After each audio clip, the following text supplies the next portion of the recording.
Welcome back to my channel. I will give you the reviews of our GREGG shorthand alphabet. Let's go! The alphabet of GREGG shorthand writing. So, we will start from letter A.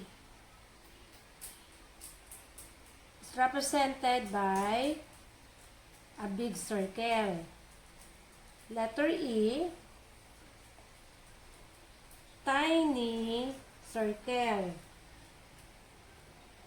Right S, a tiny downward curve or same as a comma shape. Letter F, same shape with letter S, but it is somewhat longer. For letter V, same shape of S and F, but it is very large. Okay. For letter N and M, N, very short forward straight line. Letter M, longer forward straight line. Letter T, letter D. Letter T, short upward straight line. Letter D, longer upward straight line. Next, O is a small deep hook. Letter R, short forward curve. L, longer forward curve. Next, the sounds of oo, oo. It is a tiny upward hook. K, short forward curve. G or gay, much longer forward curve. Okay. Letter H, a dot placed above the following vowel. Let's say from the word he. Okay, so this is a vowel, so sound of H. So you write the tiny circle as letter E, then a dot for H. Long I, a large broken circle. Okay. So next is I will give you example for this alphabet. Okay?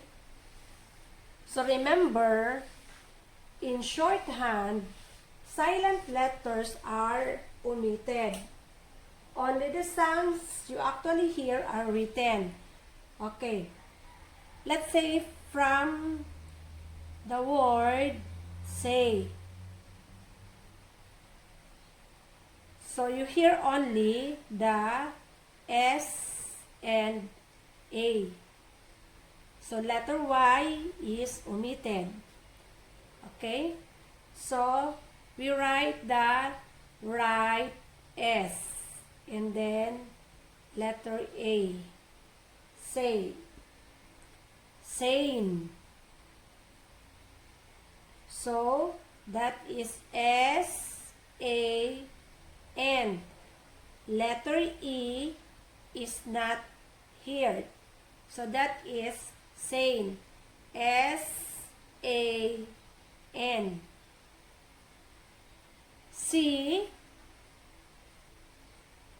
S-E. So, S-E. Next, face. F-A-S. F-A-S.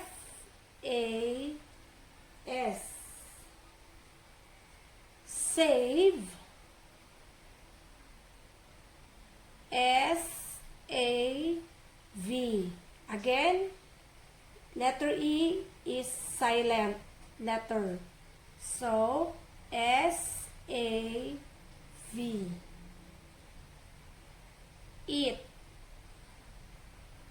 E-T. So, that is E and T. Day. D-A. So, D and A. Next, own. O-N. So, letter O and N. Okay. So, that's the end of our lesson for today. So, next time, sa mga susunod nating lesson, dadagdagan na natin yung ating mga example of the alphabet. So, ngayon, nagbigay lang muna tayo ng review. Okay.